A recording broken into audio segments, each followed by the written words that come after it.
And today we have Lee Fillingsness with us. Hello, Lee. Hey, how's everyone doing? Doing good. Lee, we're so excited to have you on. I'm even excited just to sit and see you and chat for the first time in forever. 13 years. It was the summer of 2010. Wow. It was shortly after I got done working with Maya Alsman the first time, Hmm. and we filmed a horror short, Yeah. and I murdered you in the woods. Very well, by the way. Yes. Yeah. Hmm. And one of the more disappointing moments of my career happened that day. It would have been the coolest thing in my career, just to have this.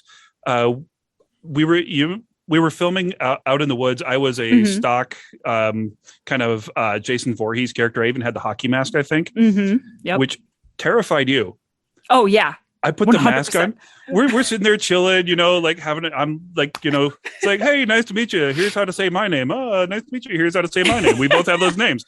And so they give me the costume, and I put kind of this head wrap on, and then I put the mask on, and then I just kind of look over at you like this, and you jumped back, and you made this little squeak noise, and I felt so bad. No. But Oh.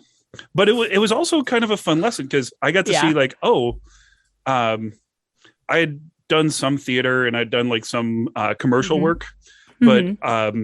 I had never had a response from somebody from so little, and I realized, I can, just because I'm big, I can do small work. So it was actually a good learning thing. But back to the disappointing thing, and Maya and Dom, I love you guys. If you're listening to this, I'm sorry for rehashing this, but we found this old. It was a wet rotted tree, and it was about to disintegrate, but it still Hmm. looked solid. The bark was still solid, but everything inside was basically pudding. Yeah. And I said, we're only going to get one shot at this. I want you to set the camera up over there. Tell me action, and I'm going to walk through this tree. And you say action, I'm going to do it, so you got to be recording. They wanted to see what it looked like before they hit record. No. So I basically was able, like in my normal stride, to make this tree explode. Like it just went. And in my life, I've never seen another one like this. But I was so bummed. But it was Oh, one of the cooler things I ever did, because how many people could say they walked through a tree? absolutely. I just fortunately can never prove it to anybody. But you were there. You can vouch for me. I was there. Yeah. Oh my gosh, that's so funny. I don't remember that they weren't recording that, but that's wild.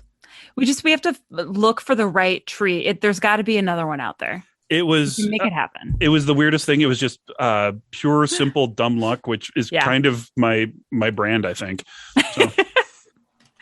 I also didn't I totally remember being scared of the mask when you put that on. That's so funny that you bring that up. I am like the biggest baby about anything like that. Like you could put honestly, you could put like a mask on a dog and I would lose it. I'd be like, no, nope, I'm out. Not doing it. Can't do it. Not gonna happen. I'm horrible. Like the fact that Okay. I've been in like horror-ish movies is astonishing because I am such a baby. So it was less you doing it and more just like I am a wimp, and the masks just freak me out. And I'm also realizing that was my first time on screen in Minnesota, or Really? on that side of the camera, as a role. I'd been out of that side of the camera for over 10 years at that point. Oh wow. Yeah. And Maya kind of talked me into it. He's a Mhm. very persuasive guy. It was kind of a fun little thing. I had done fight choreography for kind of a fantasy film, Starlet and the Adventures in the Innerworld. And no, it's not that kind of movie. It was actually it was fun. I got to meet a lot of people on it, but Mhm. I kind of saw that they were doing a casting. I'm like, hey, do you guys need fight coordinator? And they're like, we kind of have somebody, but if you wanted to help out. And then kind of came to find that somebody wasn't really somebody that should have been doing it.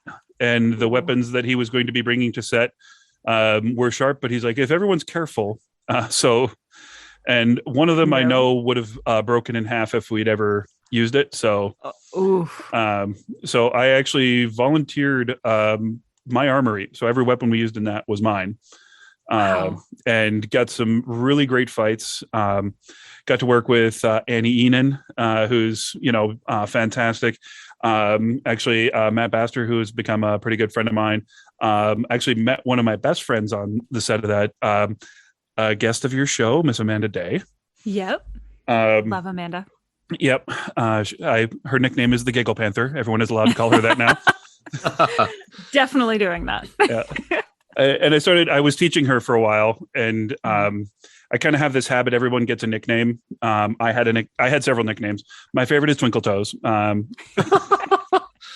love that. Yeah. But she had this habit when she would hit the bag really hard. I kind of teach not just to make a good sound, but actually get impact. And I show people that you don't have to be my size to really hit hard.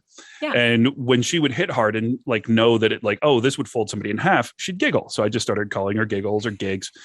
Then one day she's like, why can't you give me a cool name like the Panther? And I'm like, okay, Giggle Panther. And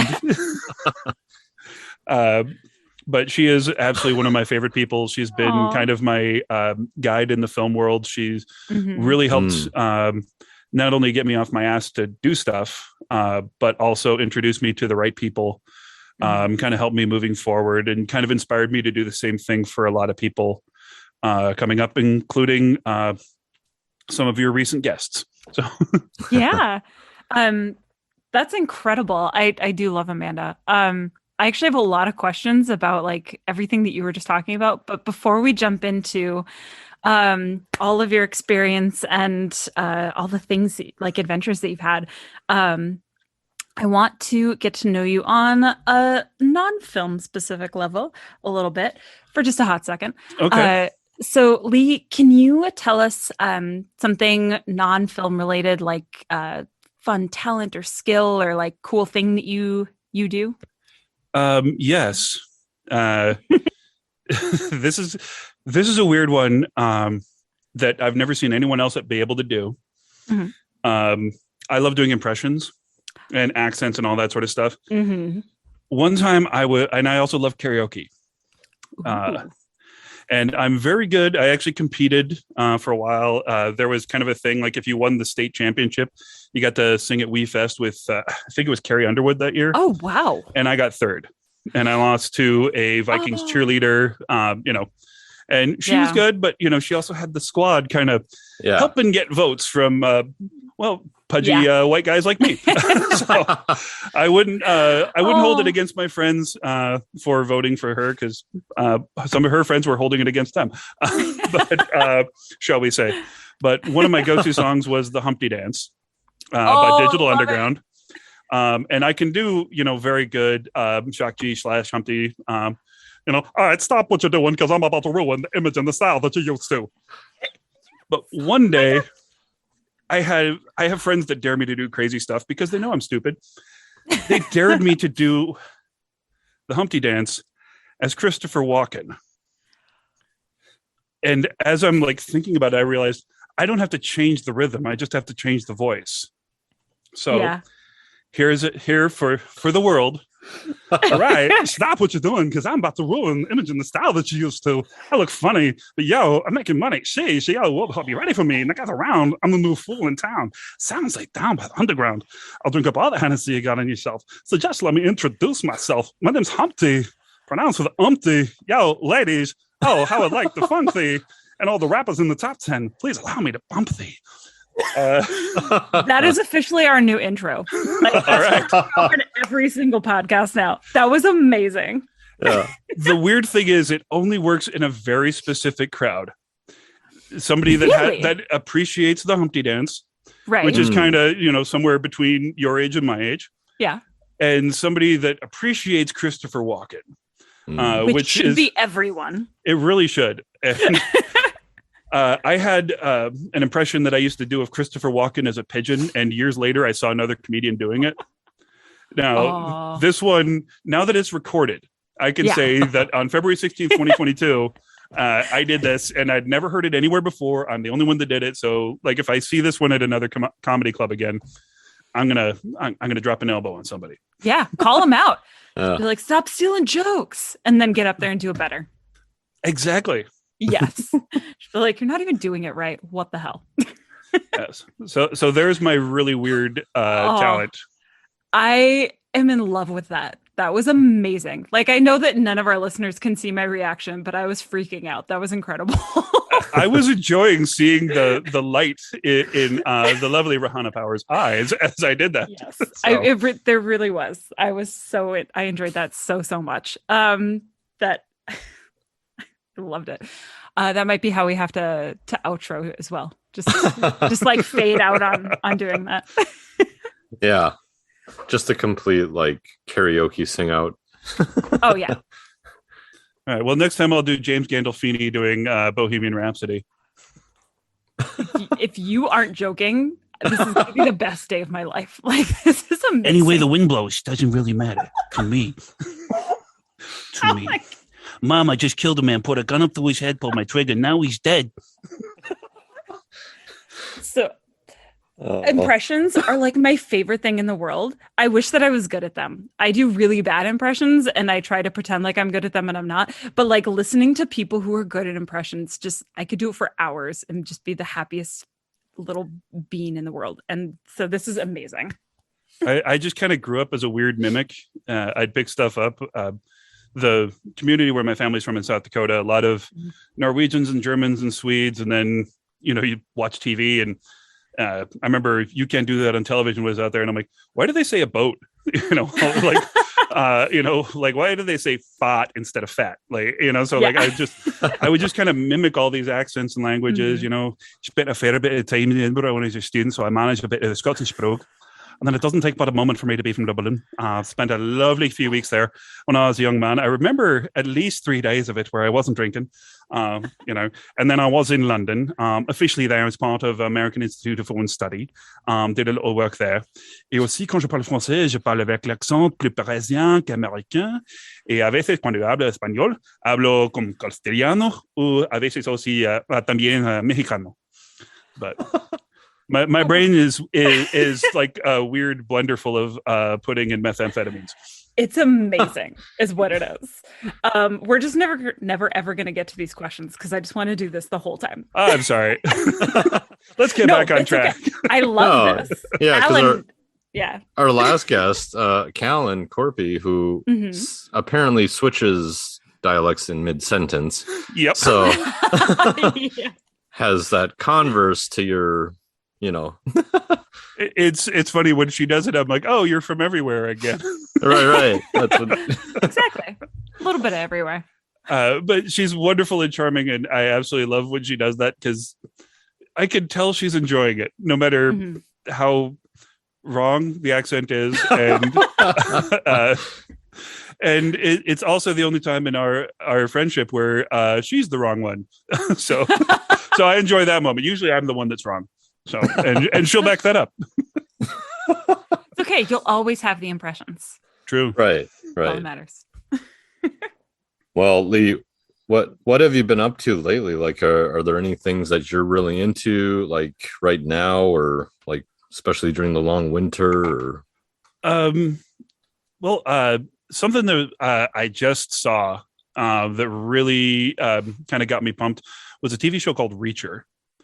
It's on Amazon Prime. Not only is it well made, it's something I had been wanting to see for a long time. For those of you out there in podcast land, I'm 6'7". I'm very broad shouldered. I play exclusively bad guys. And somebody my height is rarely the hero. And when the character is my height, it's usually somebody at most 6'1". Captain America, Thor, like you don't get an actual tall person to play tall people in movies. Yeah. And so, not that my typecasting is worse than a lot of other people that aren't giant white guys get. But it's one of those things like I kind of gave up on lead roles, kind of gave up on good guys, smart characters for a while. And I've actually been kind of in our scene, kind of working against that as much as I can. but to see a show that has, a relatively tall guy. He's 6'4", which I consider the beginning of actual tallness. Relatively big guy. He's about 250, and that's what I was fighting at when I was still in competition, and that was pretty solid in the heavyweight ranks. And he's smart, and he's not just a big dumb brute. His fights are brilliant. They are a great combination of actual skill, thought, and using the advantages that we have as a big guy. Usually when I work with fight choreographers for the first time, what they want from me is Hulk smash, kind of big, dumb, stupid moves. I'm usually the bad guy. So there has to be something stupid that I do that allows the hero to win. It's like, well, if you just beat up a stupid person, you're not really much of a hero. But if you fought somebody that's skilled, and that's one of the things that I've tried to put in my fights, because I'm usually the bad guy and I'm usually the fight choreographer. Like, if you kick my butt, you better do it right. You better not have, I better not suck. Like, there's no victory. Rihanna, if I choreographed you beating me in a fight, you better believe that your character is going to have, maybe some blunt force trauma, and your winning that fight is dramatically better than if I call it the Buffy the Vampire Slayer effect. If you just jump kick me at the end, which is kind of her thing, or a spin cut, like those two moves, it's like that solves like our size discrepancy. Yeah, absolutely. So watching Reacher and seeing somebody that represents somebody in my size category, that moves the bar on who can be the hero, who can be the lead, who can be smart. And I really enjoyed that, not only for that, but because it was a really good show. Really loved Boba Fett. I liked it as a character study. There's a lot of people that didn't, but they're remembering a character that they had childhood, kind of like, I got a jetpack and rocket launchers. It's like, you saw him for 6 minutes. He stood around and died. He had 4 lines. And then we saw him as a kid. And then if you watch Clone Wars like I did, because I'm a nerd, you know a little bit more, but like it's a very interesting character study. You see somebody grow, you see somebody stripped of everything that ever made them cool, and then get it back, and then make a change in life, and still keep the skill set, but without spoiling anything. At one point he's kind of captured and then saved by Tusken Raiders, which are the sand people, those guys from Star Wars. And he kind of goes through some trials like the hero does, and he makes a gaffy stick, which is this kind of cool weapon based on a Fijian war club. And he makes it. He has to go on this vision quest. He brings back this tree branch, and then he helps to make this thing. And I realized at the end of that, that's the only thing of his that belongs to him. The armor is his dad's, so is the ship. The face is his dad's, but it's also the face of every clone in the Clone Wars. His famous blaster rifle he actually got from another character in the Clone Wars. This is the first thing that's his. And he kind of has his final moment, like the hero moment with this weapon instead of just the armor, instead of just what we thought. And I really enjoyed that as a character. And as a huge fan, I was born right after Star Wars came out. It's been part of my life. I remember not knowing for 3 years what happened to Han Solo. I remember like, for years, like arguing, is Leia going to choose Luke or is she going to choose Han? Like that was kind of the big thing. And I had all the books where they were like setting up a big romance with, if you read Splinter of the Mind's Eye by Alan Dean Foster, they kind of set up a whole lot of sexual tension, and all that stuff. And like, it's, So that's what I've been into lately. And I actually guested on a couple podcasts about Boba Fett as well. So I'm a nerd. So I love podcasts. Yeah. We're nerds too, so it's okay. Boba Fett was awesome. Yes, I haven't seen that yet. Yeah. But I will. It's really good. Yeah. Yeah. I was trying to think of like who are the like bigger guys in like films these days, like Dave Bautista or The Rock is in the height range. I think they're padding his numbers. I think he's actually 6'2", and they say he's 6'5".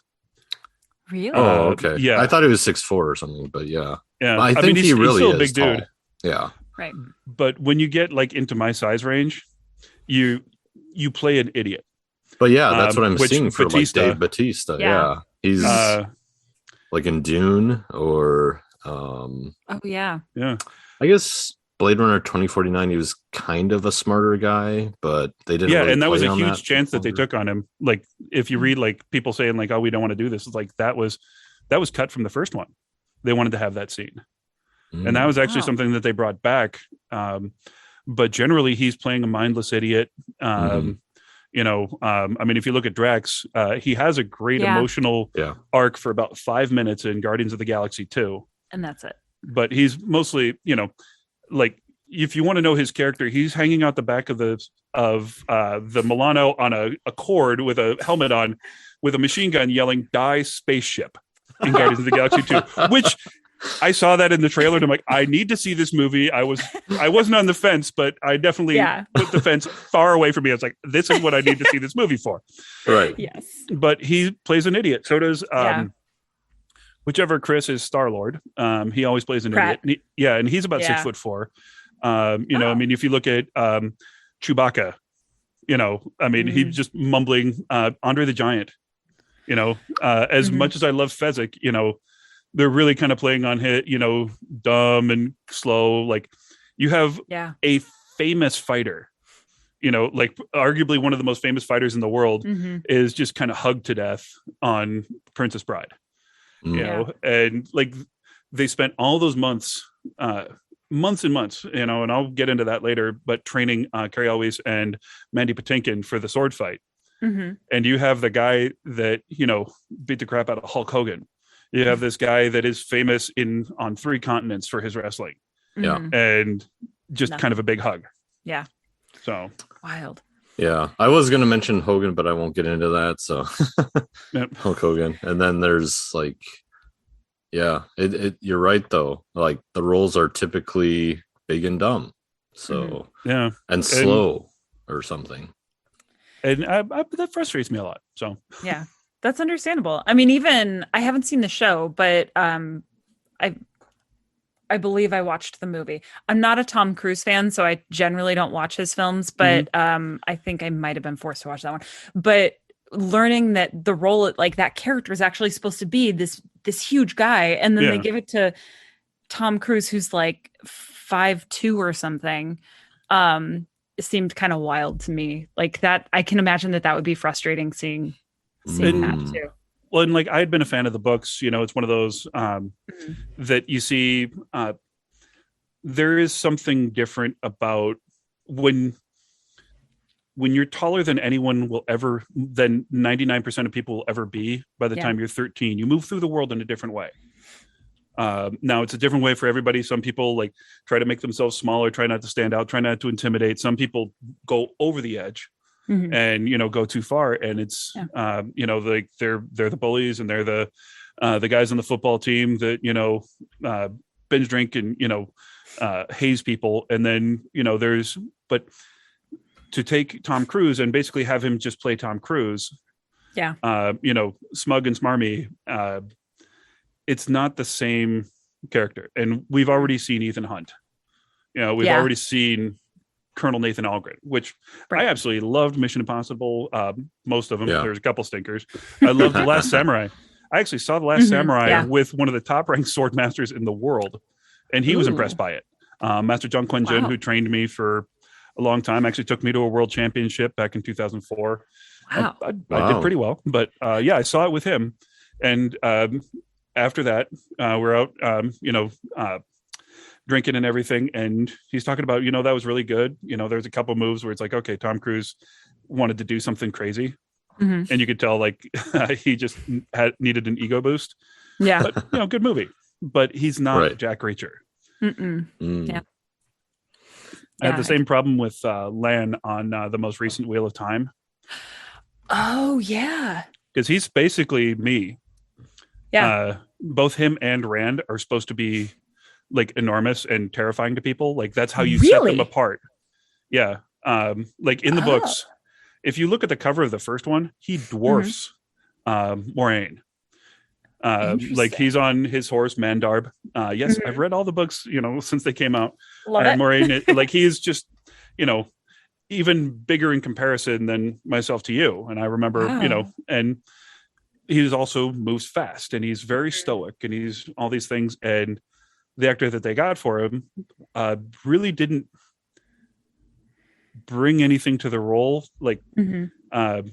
when he was first cast, I kind of made a comment like, why not a tall guy? And it's like, it should go to whoever is Yeah. best. It's like, okay, But maybe he's going to bring something good. He's like, the fights weren't even good. He Yeah. looked like he was just going through like a stage combat rehearsal instead of like spent any time learning how to do this. And then I saw the Aiel fight, which is this pregnant lady with 2 spears taking on 5 guys. And I'm like, this is how good the fight should have been with Lan. Mhm. If you're not going to get somebody that at least is physically representative of the character, get somebody that's good enough with a sword to be this master. Right. Um, Especially in that role. I mean, because that's a key portion of his role. It's like he's amazing at this, and he's like, I don't want to get into like a ton of stuff about him like in his role, but like that'd be like her not. Well, I don't know. But it's just really lackluster. And yeah, there was a few things that I really liked about that they did with the show, but that was just one. And again, this might just be the tall guy griping or somebody that wants to see a good fight. It took 7 episodes of this show to get a good fight, and it wasn't his. Yeah, no, the scene that you're talking about though was incredible. And I've never read the books. I had never heard of them before, and I actually just blew through the series this weekend, which and that scene absolutely sticks out with the pregnant woman fighting 100%. And I love spear work. I actually choreographed a spear fight earlier this summer. It's kind of unseen on television. I mean, or on film. I mean, you've got Troy, Hero, and a few others, but most of the time it's like sword. A lot of times now it's like Kali style knife work, but you never see the spear, which is the king of weapons. It's every army uses it, every martial art has it, and you don't really see it. And I was just blown away. I love seeing new moves in a fight, and So enough griping about being tall. I love it. Well, the good news is everyone looks up to you for many They reasons. kind of have to if they're looking Yeah, at me. well, literally, yeah. Accurate. So Lee, we introduced you now, but tell people, what is it that you do? I am kind of all over now. I got into the business originally as an actor. Never really got casted much. Did like a lot of like training and safety videos, a few background things in commercials. Oddly enough, did a couple big and tall catalogs back in the 90s. Oh wow. And then they just started hiring normal sized dudes to model normal sized clothes so that the big and tall guys would be like, wow, they've got something like that'll look good on me. No, they don't. They basically just take the normal people clothes and put extender waists on it, or they just don't put cuffs on. Like if you want to know how much somebody can like disrespect their clientele, go to the big and tall section of any clothing store. Oh my gosh. Not only is it all crap, but they will shove it all together and close for the largest people that will walk in the building. No. Oh boy. Awful. But I was doing Awful that for a marketing. while. Got some paid gigs in Iowa, which is, a unique thing to be able to say. But then there was a film that my drama coach or my drama teacher didn't like me, and I understand why. I was kind of I rubbed certain people the wrong way, and he was one of them. But he returned the favor. He was kind of a jerk too. But he said, "Hey, there's this fantasy thing filming this weekend. They need extras. I thought you'd be kind of perfect for this." And so I went out and I'm on set, and they're like, "Hey, many of you guys want to be in a fight scene?" Yeah, sure. And so like there's maybe 20, 30 of us. They just like who brought weapons, and I had some, but like it was supposed to be just kind of costume stuff. Like so my stuff was sharp, and so like I grabbed some stunt weapons from this guy, and So he just says fight, and camera rolls, we fight. And when the director says cut, as an actor, I stop. Mhm. Yeah. When, as a fighter, when the bell dings, you always try to get one last shot in before the ringing stops. So you know, just kind of, and so I don't blame the guy that did it because he wasn't trained. He was just another fighter like me. But I'm gonna, if you can see that there on my middle finger knuckle there, that's from a spear. Oh my gosh. Yeah. And so got that taken care of, went back, director asked what happened. And I kind of took over a lot of the fight choreography after that. Wow. And that was kind of my first foray into it. I was somewhat familiar with the little things that needed to be done, but that was the first time I was doing that on set, and started doing that more and more. And then I discovered that I had a gift for kind of getting people to do as much as they could. You know, and people have, you know, various abilities, various strengths and weaknesses. And I was able to find out what that was and get that on camera. And so I would do, you know, it was a lot of student films, and it was a lot of passion projects, you know, which everybody in the Minnesota film community will understand. Yep. Right. But I was, you know, when I was at the University of Iowa, all the film people suddenly kind of knew me, and they'd call me in. My favorite one was Dodgeball Club. It was a dodgeball version of Fight Club. And I love that. We just made the most brutal, evil dodgeball. Like, you remember when they beat up Jared Leto in the movie? Oh yeah. Basically, it was me, and we stole a whole bunch of ketchup packets from the cafeteria, and I've got this dodgeball, and I'm just smashing it on the ground, and the ketchup is like spraying up into my face. Wow. But while I was doing that, I also kind of got luck is the story of my life. I lucked onto the University of Iowa's National Collegiate Taekwondo team. Wow. I needed credits. You just kind of fill out to go full time, and I was a winter transfer, so everything was already full. And so I was like taking a bunch of dance classes. I think I was taking 2 dance classes and 3 self-defense classes, or a weightlifting class, something like that. And I'm in the self-defense class, and the instructor, Ned Ashton, he's like, you've done this before. This isn't exactly your speed, is it? I'm like, no, I just needed the credit. And he's like, okay. And within 2 weeks, I was on the Taekwondo team, and I was assistant instructing. Wow. Wow. Now there were many other assistant instructors, and I had my strengths and weaknesses just like they did. It wasn't like it was Ned, then me. It was Ned, Todd, you know, my buddy Joe was one of the instructors, but I was helping teach the afternoon classes. I was teaching the beginner classes, self-defense, kickboxing, all that stuff. And That's awesome. That year, I won my first national championship medal. I got a bronze. Later, I got a gold. Dang.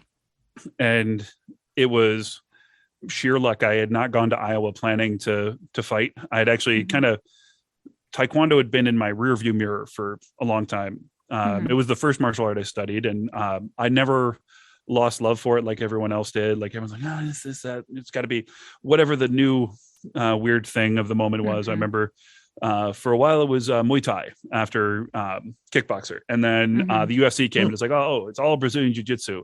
And then you know, now it's kind of currently Kali and a few other things, but I've always enjoyed like all the different aspects of martial arts, and I've studied you know, every one of those that I just named I've actually done, and quite a few others. But in that community, there's also, I mean, it's a college, so everyone's doing everything. I was able to study under some amazing masters. And with my, I say pedigree loosely, those national championships, those were collegiate national championships. And there's also open national championships. There's 2 different divisions of Taekwondo at that point. And then there's like Olympic, and there's all sorts of stuff. So in just my division, there was probably 5 different people that could say they were the national champion just of heavyweight. So, but it was very fortunate, and it introduced me to people that took me there. So I was fighting for years and years. Like I said, national championships. I got 3 different national championship medals in 2 different martial arts. Went to the world championships in Busan, Korea. Came back with what I call a copper medal. I was sharing the rank of 5th with a lot of people, but I went there, and when you think of 50% of people lose in the first round, and I didn't, and I got further and further. Actually had one of the fights that ended up on the news. Really? It was me against a guy from Hong Kong. And I remember everyone called him Guo, which means earthquake. But I can't remember his real name, and I feel bad about that because I remember almost everybody else I fought and lost it to. We actually tied, but our team lost by 1 point against their team. But it was one of the harder, crazier fights I ever had. It was the one time that I actually scored with a hit to the hand. You can hit to the hand, to the side of the torso, and exact top of the head, and you have to do it perfectly. Wow. And when you're taller than everybody, you usually don't aim for the hand. Yeah. But it was open, and I just moved, and before I even realized I did it, I had the point. But it was he and I had did some exceptional drinking after that, and we told stories through interpreters. It was quite the time. What was really funny is at that point we knew Team Russia really well, and there was Sasha and Misha, 2 guys almost my size on that team. My buddy Joe was a few inches shorter than me. And then Master Birdsell, one of the guys, another, bigger white guy. My buddy Joe spoke Korean, and he's walking through and he's hearing everybody talk about, they just announced the heats. And this Korean guy is like, oh man, I got the big white guy. And his friend is like, which one? Because there's like a pile of us. Because there's also like some people from Germany and France and stuff. And the dude like pointed at me across the room. He's like, the big white guy. And it's like the coolest thing I've ever heard said about me. Like amongst the white men, I am the largest. You are the. Yeah. Yeah. But yeah, it was a great experience fighting. But after so many years, I had this moment after one of the national championships. Went to eat pizza because I'd been eating good food, and I craved some crap. Sitting there with my family, and I got the medal around my neck, and realizing I've been wearing this too long. Like you only get to wear it for so long, and then it's like it means something in that room at that moment, and then you never really get to put it on again. You don't get to do the Kurt Angle and wear it to every arena you go to, or there's just there are several words to describe people that would do that, and I various types of bag. But absolutely. When I kind of had that realization, it's like, okay, I've already tested myself. I've done this. The Olympics weren't an option for me. They don't send heavyweights to the really? I'm going to say this as politely as possible. There was a lawsuit filed against the governing body for Olympic Taekwondo back in 2003. There were a lot of charges against them. They were chartering planes, private jets, to take medals and trophies to tournaments. They were making it mandatory to have this insurance that was impossible to pay out on. There was a class action lawsuit. There was a lot of stuff going on that was not good. And they only sent certain weight classes to the Olympics that happened to be the weight classes that their children competed in. Oh, shady. And I was fortunate enough to meet some Olympians that were in my weight class, trained with them, moved my teeth around fighting them. Pascal Gentil. I got to meet him when I was in France. Got to play a little bit of patty cake with our feet for a while. The man is genius, and he kind of said to me that I could have had a shot at it, which was affirming. But that was kind of the only thing I could have done to really see. And then also it's, even the Olympic medal, like I could only wear that, like at a parade, which despite how long I've been talking about myself, I don't have that much of an ego. And then it's like, but it's still, it only says something about you on that day. Right. And so I kind of stopped fighting, tried to put that behind me and started, real life grown up crap, khakis and insurance, and really missed it. And about 2010 is when I got in contact with Maya, saw his casting on Craigslist of all places. Yep. And that kind of got me back into it. Wow. And I messed around with it a little bit for a while. And then about 5 years ago, it just took off. I went from once every year or so to, I've got 3 fights in Z-Fest this year. I had 3 last year. I had 5 the year before. I've been in either choreographed or I've been in the winning fight for the last 3 years at Z-Fest. Dang. I believe I'm the only triple nominee for one category Wow. in the history of Z-Fest. Now, there weren't as many fights last year to compete with me, but still, everyone had the opportunity to do it. Yeah, doesn't matter. But that's awesome. But I also learned that I like to teach, and I had coached at Iowa, but I was taking people that are already predisposed to fighting. They were already athletic. They were, in what we consider the physical prime, the late teens, early 20s. Yeah. And just kind of taking what Mr. Ashton was doing in the big classes. And then I just kind of do like some sandpaper. Like, here's how we kind of smooth out that side kick. Here's how we change your footwork to capitalize on X, Y, and Z. But with actors, I was starting from square one. And I didn't have months to train them. My record is 45 minutes to train a 5-on-1 sword fight. And it was my friend Kendra Alora, who's been on the show. Yeah. I was in Girl Stuff. I was the 4th cast member. Nice. I was the bartender. Awesome. And so I was listening to that episode and hearing some of those behind the scenes stories again and all that fun stuff. It was really cool. But she was doing a thing. They needed a fight scene. A sharp weapon was on set. She was freaking out, and so I drove to set again with one of my swords that I donated to the cause. And in between takes, and like I would grab people. It's like, I need you to do this, and they're like, "What's going on?" It's like, I don't care. You're going to be in a place, and this is going to happen. And when I could get Kendra, I'd walk her through her stuff, and I probably had at most 45 minutes with her. And then probably another 45 minutes with the other actors. And I put myself in for the kill, like the big kill. It was a really fun one. It's my hallmark is I want to do a move that I haven't seen before in every fight. Yeah. And that's kind of what I threw in there. It was a really cool, I'm holding her by her wrist and she's still got the sword in her hand.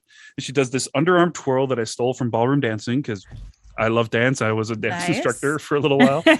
And so she just kind of twirls under, spins my arm, cuts my gut open, and like chops my head off. But I was able to get that. And I've been training her for a little while in some martial arts, not specifically stage combat. That's in general. Yeah. And so she's just like, she's freaking out and did that. And that was kind of a thing for a while. And there are a lot of guys that do what I do that wouldn't have done it because it's not safe. If you only have 45 minutes, that's not safe for a fight. Yeah. My thing is it's safer if I'm there. Yep. And it's, it also gives a little bit of confidence to the actors because one of the good things with my size is I can bully any director. Love it. And I'm like, Alan. I will, yeah. If it's not safe, you better believe that I'm going to use this advantage. It's the only time I bully people. It's like, if you're putting somebody at risk, like I will remind you that my neck is bigger than your chest. But yeah, I was doing a lot of that for a while. Rachel Good. Weber, who was your first guest. Yes. I came in 2 days before filming to film the fight for Kat, which Amanda also talked about on her episode. Oh yeah. I do my homework. I love it. We have a listener. Yep. And I choreographed just with Rachel because we couldn't make schedule work with Anahita because she's very busy. But I got Rachel to do everything that I figured out she could do, everything that as a fighter she could do. And then I had this kind of epiphany. I use heavy bags as my therapy. And I basically took her actually to the same gym that we were working out at for Callan's fight, Alan. And we hit those heavy bags, and they're about 180-pound heavy bags. They're floor to ceiling. They don't move when you hit them unless you hit them really hard.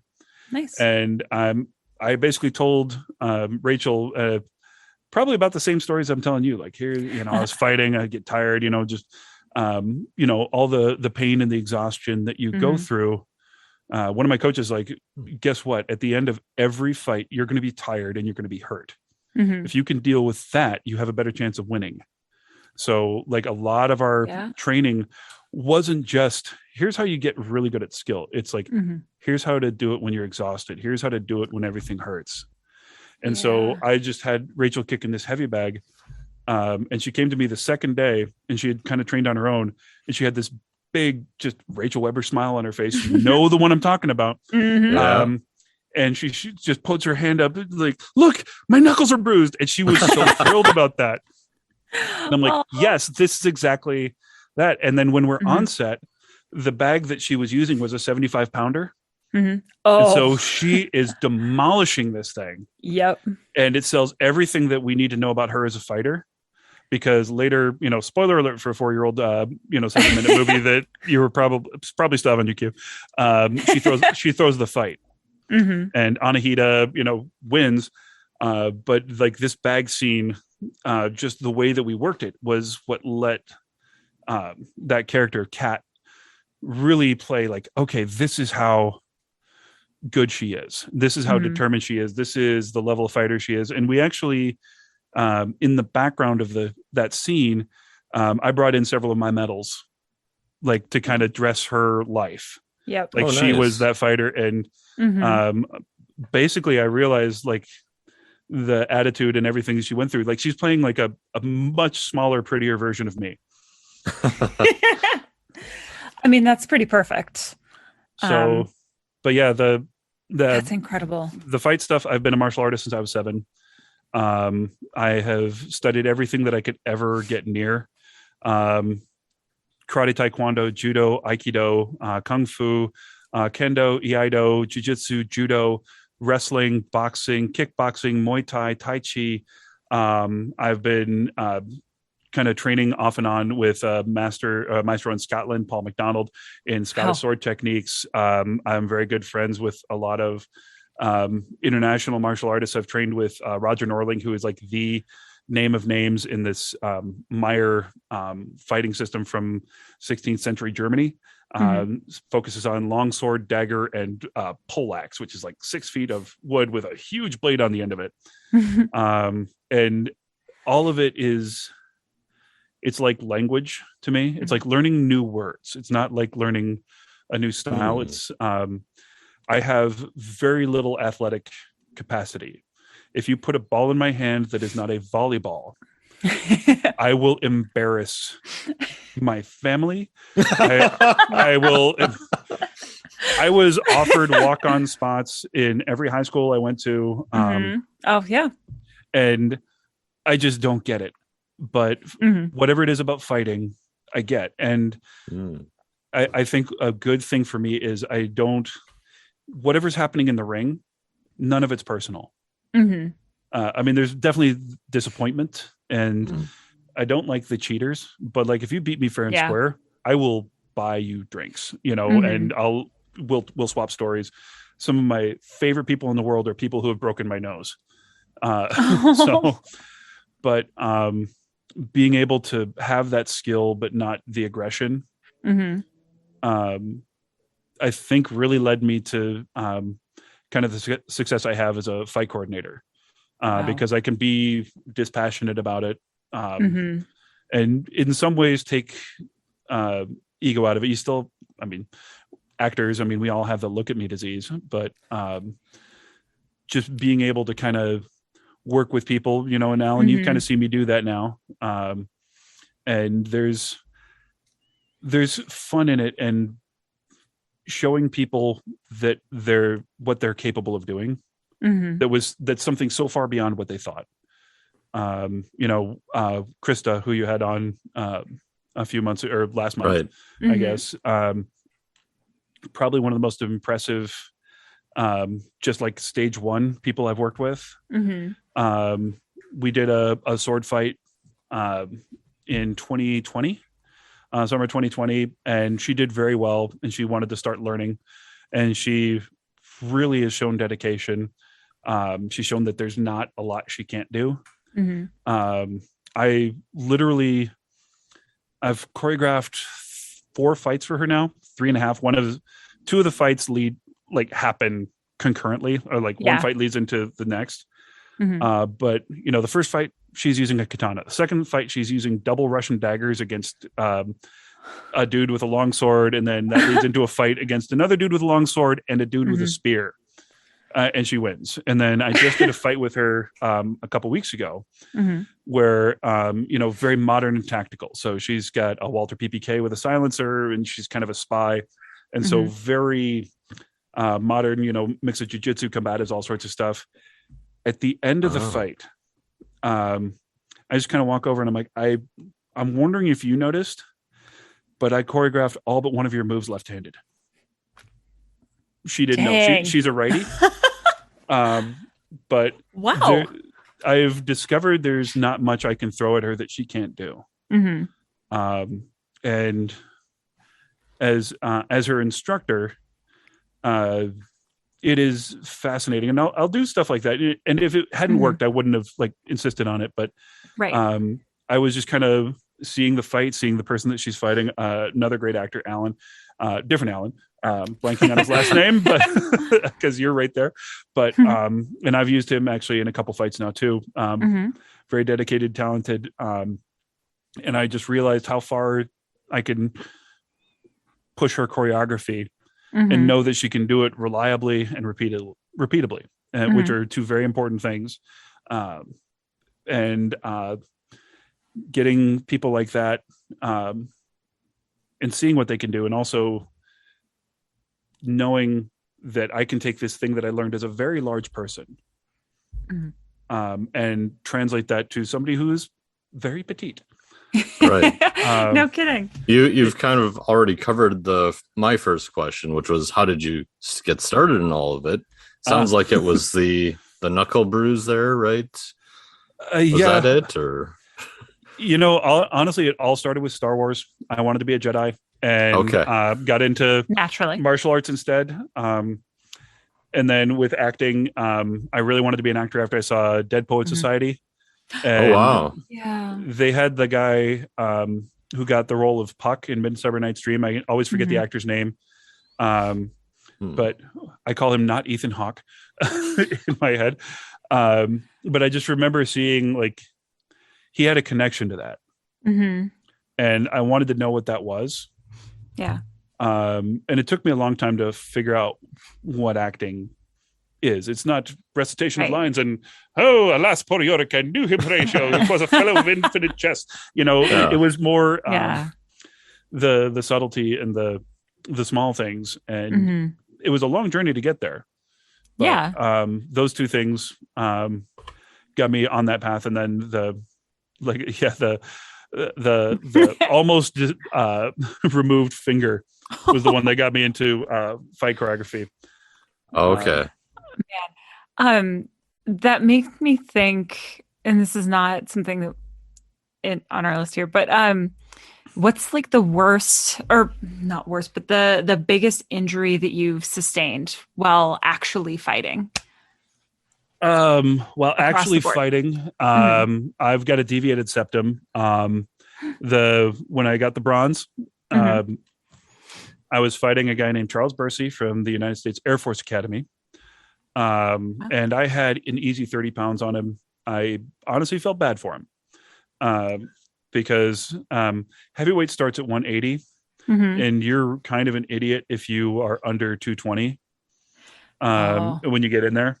Mhm. Yeah. And I think he was at 195, maybe 200. Yeah. And so I was a little uncomfortable fighting him. I don't have that bully gene. And Mhm. I believe in a fair fight. And Yeah. I do believe like if you get in the ring with somebody, you kind of accept it, but it's also Mhm. like my responsibility to kind of keep, to myself, Mhm. is to fight a fair fight. Yeah. And I didn't feel it was fair. He did. And he came in there to fight me, and I should have respected that more than I did. Mm. But at one point, he just threw this beautiful kick, absolutely textbook, and I'm like, wow, that kick is beautiful. And It's then here getting it comes. closer to my face. Yep. Boom. Oh. Oh. And I still snore Mm. because of it. Oh no. And I got up and I wanted to keep going. And the ref's like, you're bleeding. And I'm like, oh, okay. And so I went in and slapped Vaseline in my nose, which is an old trick. Supposed to Yep. stop the bleeding. Didn't work. I could barely see. I did not want to stop fighting. It was not Wow. there. That was probably the most painful. My right arm, I have 11 fractures. In the left, I have 17. I've dislocated both my shoulders. A Whoa. couple concussions right between my eyebrows. You see this? That's not a worry line. That's a bottle. Ah, Yep. that's not textbook. No, I was not always polite, and I earned that one. I'll admit that. But yeah, I've had some. I've got. Wow. I had my knee hyperextended by a guy that was. You're not supposed to grab in Taekwondo, and I've done some UFC stuff. I've done all sorts of things. If you get in the ring and you agree, you follow the rules, you agree on the rules, it shouldn't be an issue. Yeah. This guy grabbed my leg and started turning while it was still in his possession, and my knee kind of started popping and moving in ways that it wasn't supposed to. The ref called it incidental, not on purpose, and I was just curious about that. Yeah. And I decided not to do the medical. Like I can walk on this. I'm like, no, I'm gonna put a dent in this guy, and I did. But I am still reminded of why I should have maybe thought clearly, because it still bugs me a little bit. So, man, no kidding. That's a lot. That I've broken one toe and fractured my foot, and I'm just like, man, I'm a trooper for getting through that. And you're just like, every bone in your body is like been injured in some way. I will say though, since the knuckle scar, not a single injury on any set involved in my fights. That's phenomenal. Somebody stepped on a stick once and had to get stitches. And actually, in a pickup shot later on for the fight that I did with Krista, she's just like putting a live sword back in the sheath, so you can kind of see like, oh yeah, there's metal instead of plastic that we had fought with. Yeah. She actually cut herself on that, just kind of resheathing. But I wasn't there, and if I'd known they were going to do that, I would have been there so that it didn't happen. But 20 plus years of no injuries on any of my sets, myself or anybody else, I am very proud of that. Yeah, absolutely, as you should be. That's excellent. That's incredible. So how words are hard. Great for a podcast. What have been some, like, what's inspired you, or who has inspired you as you maybe started in the actual like stunt choreography, fight choreography, all that, and then even like now? Um, first, I want to say that there's a difference between stunts and fights, and they're kind of used interchangeably. Right. I have done stunts Mhm. when there's nobody else to do them because, like I say, it's safer if I do it than nobody's watching. Right. But I always like kind of say, hey, guess what? I'm not a stunt guy. I'm a fight choreographer. I'm going to make this as safe as possible. But Right. the producers didn't pay for somebody to do this. I'm just making it safer. But even in those cases, no injuries. But as far as fight choreography, I mean, it starts with Bob Anderson. He was the fight choreographer for the original Star Wars films. Highlander, Princess Bride, Master of Ballantrae, Mask of Zorro, First Knight, Lord of the Rings. Wow. Yeah, done it all. Yeah. And he's kind of along with a guy named Peter Diamond. Now, That sounds in listening familiar. to the show, I know you guys love old musicals. Peter Diamond is basically the Donald O'Connor to Bob Anderson's Gene Kelly. Oh, wow. You know how in Singing in the Rain, like Gene Kelly is like the famous one, but Donald O'Connor is as good or better.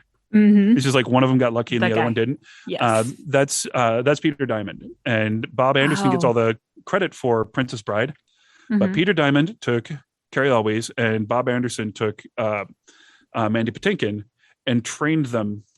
Each of them trained them individually. Yeah. And so that fight Wow. is credited to Bob, but Peter Diamond did as much or more work. Peter Diamond Wild. also is, speaking of Tusken Raiders, he is the one in Star Wars that knocks Luke over and goes, That's awesome. yeah. Yeah. So those two kind of started it for me. And it was like, I remember watching an HBO making of Princess Bride thing, and they talked to Bob Anderson, and I'd see his name. I'm a huge Highlander fan. I host a Highlander podcast. He was the choreographer for the first 2 seasons of Highlander as well. And Peter Diamond worked on that. Bob is the one that gets the credit again. But and then I was taken over by a guy that's become a friend, man named F. Braun McCash, who brought a different sense of realism to it. The instead of we have katanas and we fence, or we have broadswords and we fence like they're, musketeers. There was a broader range of skill involved. And he has a pedigree that I would kill to have. He was kind of the heir apparent to like the two big names, a guy named Paddy Crean, who is like the guy that does all the stuff for the Rose. He trains everybody. Like he's been dead for years, but the big fight choreography or stage combat thing every year in Canada is still the Paddy Crean get together. So it's still named for him. He's the first person that taught Paddy's classes at the Paddy Crean. He also trained with Bill Hobbs, who is kind of my current favorite fight choreographer. The best fight on cinema, personal opinion, is Rob Roy at the end between Liam Neeson and Tim, what's his name?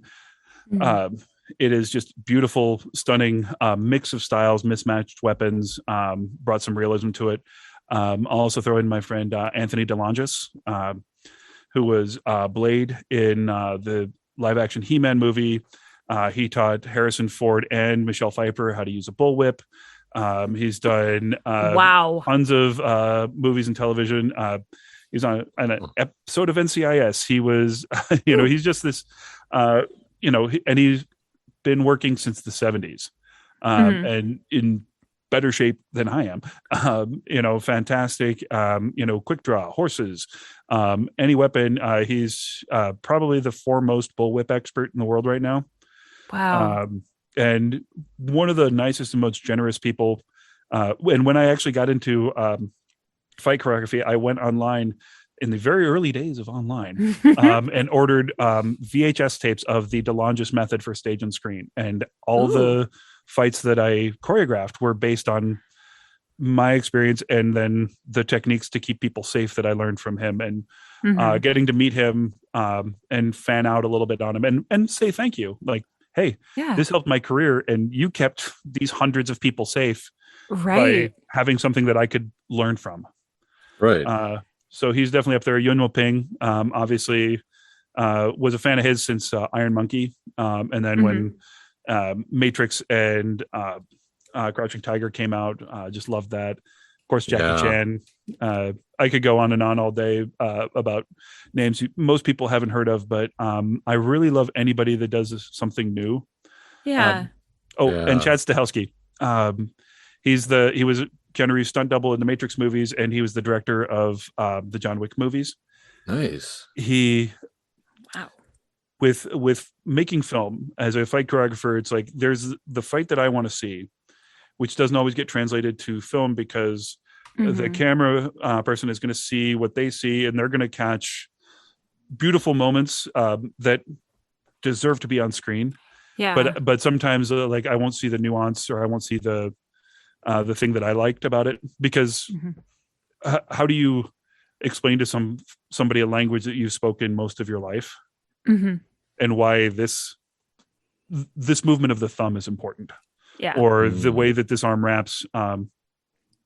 And Chad understands the fights, and so everything that he did in John Wick 1 and 2, I didn't like 3, but John Wick 1 and 2, he took judo, which is a very effective martial art and very boring to watch, and he made it exciting. He made it cinematic for the first time ever. I mean, it's and I really like what he did. So those are that's my last one. I won't add any more to that list. No, you're as you might good. imagine, I could go on.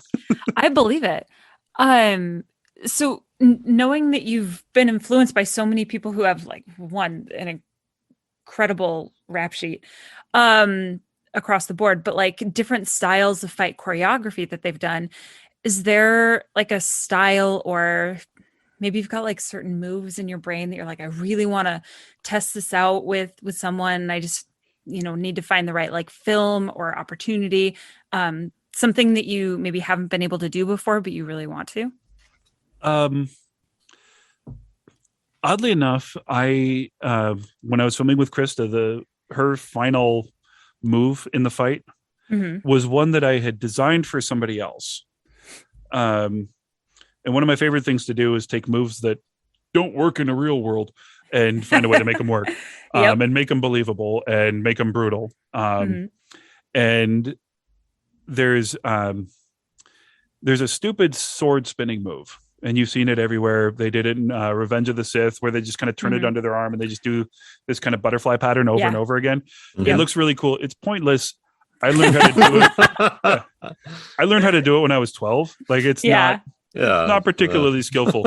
And at 12, I hadn't actually had any formal weapons training. It was all empty handed. It's like, okay, look, you figure it out. It's what you teach somebody that you want to tell the audience is good without actually training them how to do stuff. Yeah. Same thing with reverse grip on a sword. If you ever see that in a movie where the sword is coming down from the hand instead of out, either the fight choreographer is lazy, didn't have any time, or the actor is so bad that they're going to use that grip, because if I'm using that, you can see that coming a lot sooner and you have more time to react.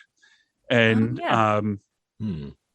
or they're just like, this is cool. This makes me a ninja. It's like, no, I actually can attack from at least a third of the angles that I can with a forward grip. Yeah.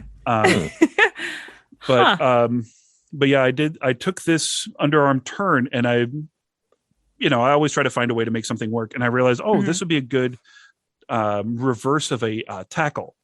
So the person is trying to tackle her. She gets her hand or her forearm on his neck, and she just basically does this underarm turn, whips him over, and then comes in with the other hand and hammer strikes him.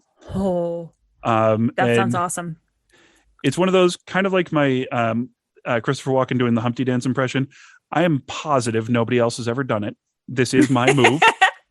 And I try to have a move like that in every one of my fights. And I'll pay tribute to other, fights and all that sort of stuff. But there's been this thing, and it's just getting overused of like somebody's got a knife in their hand and the other person is like holding onto their arm. It's like, I'm going to drop it and catch it. And the Black Widow does it. Arya does it. The Winter Soldier did it. The first time Oh, I saw yeah. it was in 2003 in a movie called The Hunted with Benicio del Toro and Tommy Lee Jones. Tommy Lee Jones. Yeah. Yeah. And Oh man. it's overused. It's not creative at this point. Ray did it in Star Wars Episode 8. Mhm. It was Oh it was yeah. the bad moment in what is just categorically the best fight or lightsaber fight in the Star Wars series. Right. Yeah. Right. Everybody in the fight was good.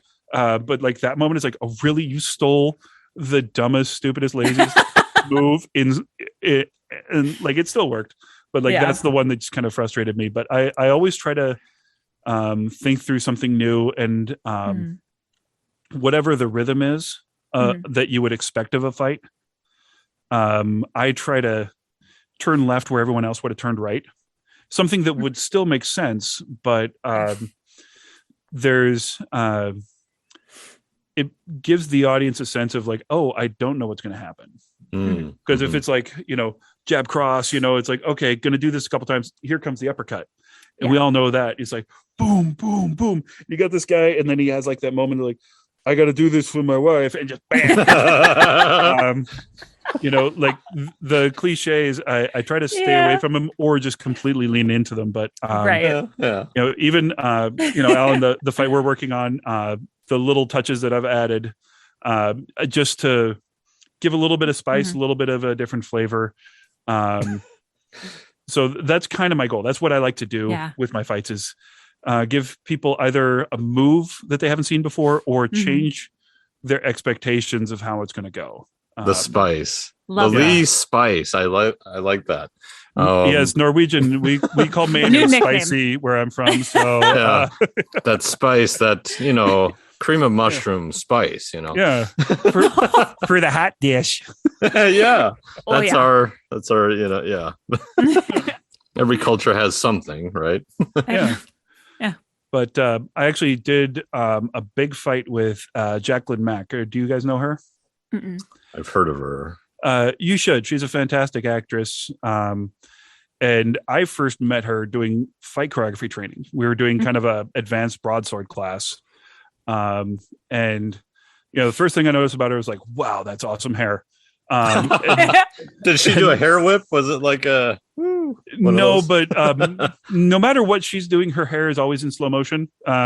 She's very glamorous Hollywood of yesteryear kind of presence. Very who was it in Ingrid Bergman kind of style, Okay. Yeah. But we did this broadsword class and we were partnered up and it was kind of advanced. So you didn't do that thing. It's like, okay, no, find a new partner and, figure out, it's like, this is your partner for the day. And not only was she equipped to fight me, we had probably, I'd say, the best fight in that group. And she was giving me, as an opponent, a good fight. And she was fighting back against me. And I did not have to hold back or slow down like I do with a lot of people. Yeah. She was toe to toe with me. And nice. just fantastically talented at this, but she never gets those roles. So she had this fight scene. You guys know M.A. Dorfler? I've met her, once. Yeah, she came up with this spy movie, and she wanted Jacqueline in it, and Jacqueline got in touch with me. She's like, "Hey, let's do this fight." Oh, and in this fight, kind of my thing is, if a woman is having a fight scene, I don't give them a girl fight. I give them a fight. Yeah. And Jacqueline, I knew how good she was and how capable she was. I'm like, you're going to fight me. And it's going to be hard and it's going to be brutal. And we probably worked this through for a good 3 or 2, probably 2 months. We'd meet once a week for a few hours and just come up with ideas, and it's all different ranges. She starts by throwing a gun at my face and then just trying to elbow me. At one point, I'm just throwing a perfect sidekick in her face. I'm pummeling her. I'm moving her back at one point, and she throws her foot up to stop herself on a wall from getting pushed back any further. Yeah. And then she shifts me to the side and just takes this foot off the wall, swings it down, and just crushes my knee. I put her in an arm lock and I'm like, I'm going to kill your boyfriend. I'm playing Russians. I'm being son of bitch. so I've got her in this arm bar and literally it was a thing that I used to do just to frustrate people. Like, yeah, if you do this, they can't get out. If you're the big guy in a martial arts class, they use you as, hey, this works on anybody. Right. So I would get frustrated. I'm like, no, it doesn't. And so I did this to somebody one time. They had me in an arm bar and they're like, yeah, I got control. And I'm like, no, you don't. He's like, well, about now? And I just, with my arm behind me, I turned around and punched straight up at him. And so I had Jacqueline do this to me and just straight out of East Hell, just boom. The angle on it was perfect. But it works in the movies. Yeah. I mean, yeah, right. That's awesome. But yeah, it's probably the most all out I've been able to go in a screen fight in a long time. And what was that called? Soul Comrade. Soul Comrade. Yeah. Okay. And you'll see it at Z-Fest. Nice. If I'm very proud of the fights that I've already put out there. I've never been as confident in a fight to win as I am in this one. This one, I mean, just the work, the dynamic, the drama of it is just fantastic. And I've got some other really great fights up in this. But I've just knowing what Jacqueline's capable of and knowing how much work we did. And literally when we were done filming, I was as tired as I was when I was fighting. Like I felt like a fighter at the end of this scene instead of an actor that was tired. So, wow. Impressive. Yeah. It's So incredible. what's your favorite thing about that process of filmmaking? Like what is it that, works for you and why? Honestly, I really love the collaboration. There's two sides to it. The, being the fight monkey, which is what I call myself, I am on both sides of the camera more than I think anybody else on set. Because I mean, the director will talk directly to the actors and occasionally the DP. But when I choreograph a fight and I get to the space, I've already worked with the actors a lot, and they kind of trust me. I know what I can ask of them and get them to change and everything. But then I have to, on the day, go and talk to the DP, to the gaff, to everybody and figure out how to make it work in the space. And then talk to the DP and the AC and all that sort of stuff. Like, here's what I want to see. Here's kind of how I've put this together. And it's easy to kind of do the longs, the shorts, all this sort of stuff. Here's what we can do in one. Here's where the breaks have to be because we can't go from here to here, like reliably and be in the right place. Like I know we won't hit these marks. Right. So I really love that as the fight monkey. As the actor, I have in just the last few years really figured out what people mean by tapping into the character. And getting to that point and realizing that I can do it is it's a great feeling, because as I mentioned, one of my drama teachers didn't really like me. The others sort of ignored me. They're like, yes, we're gonna put the angular pretty people front and center. And you can be in the chorus, or you can be like this really big broad character that has like 5 lines. Didn't matter if that character brought down the house. Like the lead would always go to somebody else, which I recognize my size is strange. And if you do that in theater, but I never got the attention, or maybe I didn't understand. It could be both, because I'm remembering things through the lens of grumpiness, and I'm Norwegian. We're good at grumpy. But I didn't understand like all the motivation stuff, the acting method. I could recite it, but like I've started to understand it. I had a thing that I did for Scorefest. It was all silent. The directors had me audition for something a couple of years before, and they're like, "We really liked you. We want you to do this."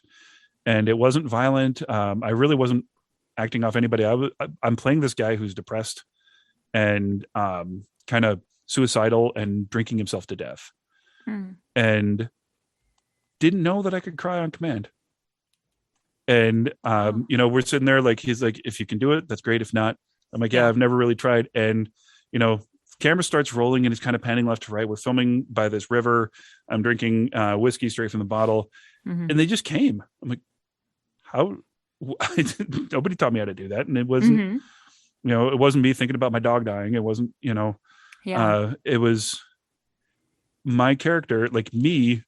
In that moment, I was that person that was in pain at my wit's end, and so that's been amazing finding out that that's a real thing instead of some BS that actors talk about as they, smoke cigarettes in the diner at 2:00 in the morning kind of thing. So that's what we do. Yep. So yeah, those are my two favorites for my different roles. Yeah. That's what you were saying about tapping into the character. It's definitely like a magical feeling during and then even after, like the residual feeling of that. Yeah. So I'm with you. And I did this movie, Raven Heights, that just premiered last year. And you guys know Paul Economon, I'm sure. No? Yeah, I know of him. Okay. He's a fantastic actor, really good friend. And somehow I had all the lines in the scene, and he's kind of playing the normal dude. And I'm playing this crazy old Southern man, Lorik. And just being able to, the character kind of goes through a lot of changes, but I just kind of walk out of the woods and I'm helping these people with their automobile, which has suddenly stopped functioning. And so I'm just playing, and I'm playing, being weird, and I'm covered in dirt, and just off-putting, and everything that Paul is giving to me in this scene. About halfway through, I realized Paul's the actor. Why do I have the lines? And then I realized, because the director and the writer know me, and they're like, they wanted me to do this. So like, there's something that I can do that they wanted to see. So that's ended up awesome. Yeah. And that sounds like a really fun role too. Yeah, it was. It could have gone a lot of different ways, but they kind of let me write the character. And that's nice. Instead of being your usual mustache twirling villain, all of my lines were delivered with just this sweet kindness. No matter how evil I was, like at one point I asked this kid to go kill his sister. And oh my gosh. But I kind of walk up to him like a demonic uncle. And I'm using my demon voice, but I'm really just very like supportive and being very nice. Like I believe in you. Who I am doesn't matter. Who you are is. I'm merely a weapon, controlled by the hand that wields it. So you tell me what you want, and I will make it happen. And I'm just doing this. And so instead of like being, hey, I'm thunder, I'm making it smaller and kinder. And this was with Wes Johnson and Blair Smith. And they've allowed me a lot of leeway. See, in my roles, but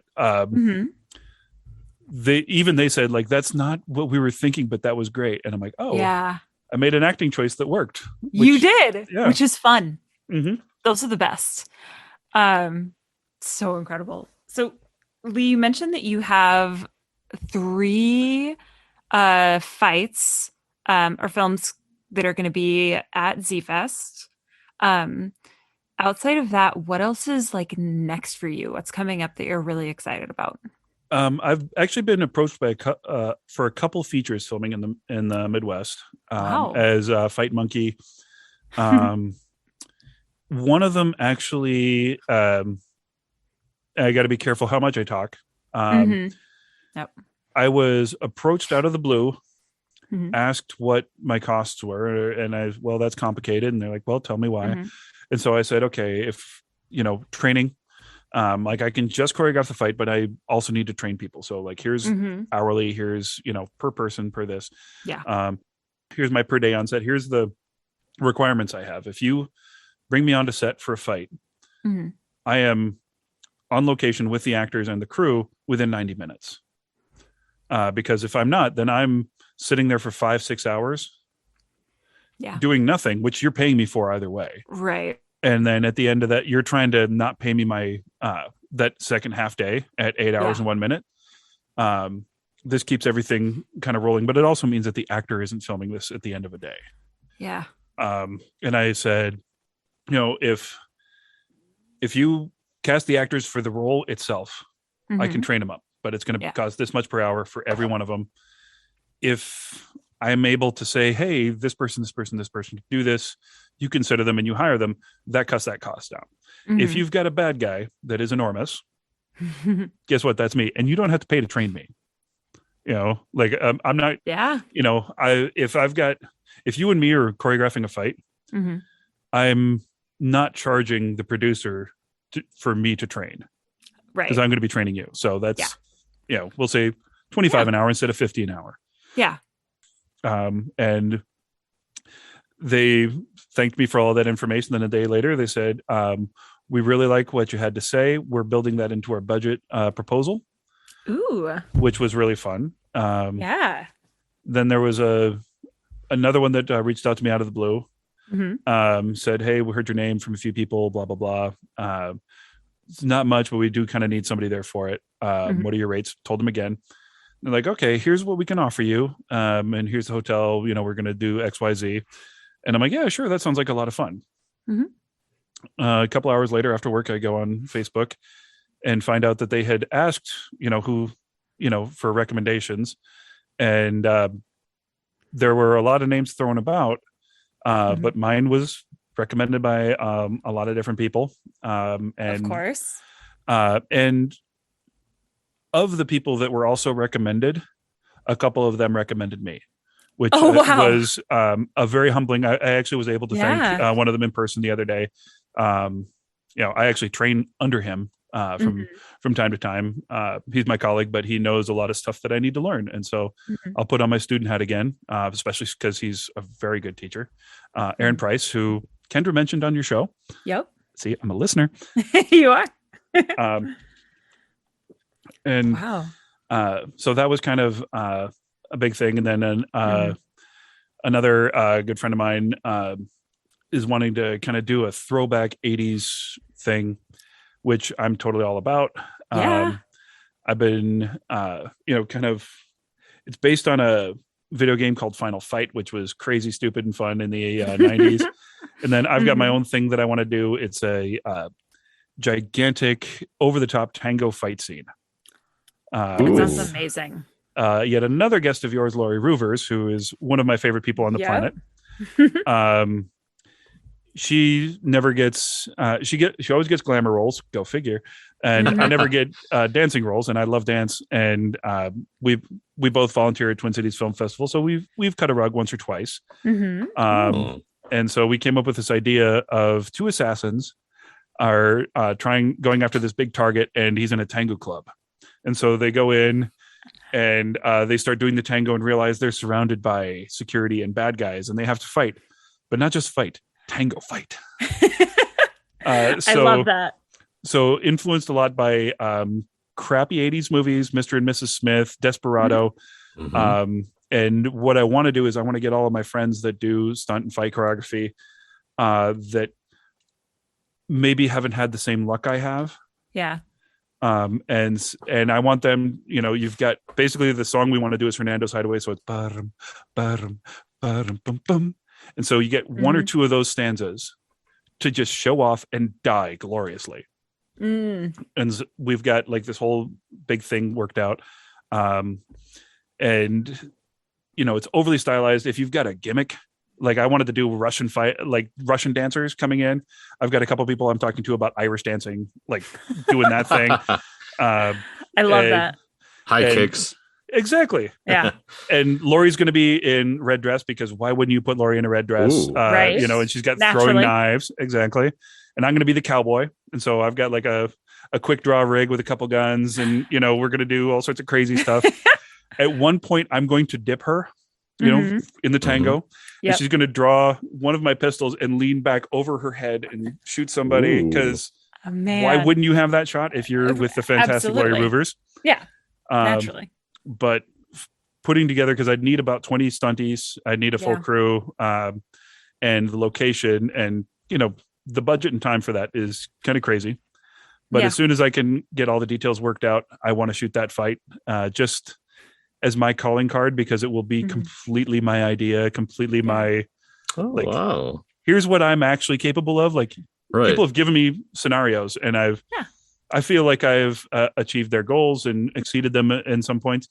I just want to show people, like, here's my language. Here's what I want to say. Right. And, I love that. Yeah.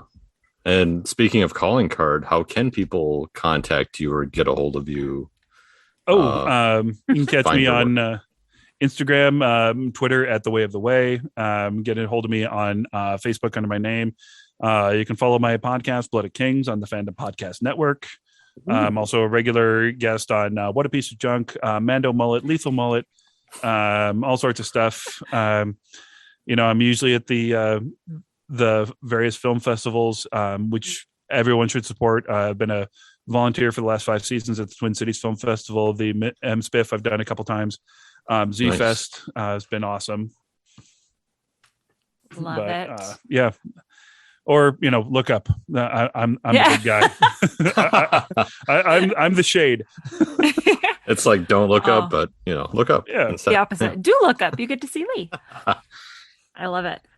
Lee, I might have to contact you because I think I want you to train me. Not for anything specific. I've done one fight scene ever and I loved it, and it was like 15 years ago, and I'm like, man, that was fun.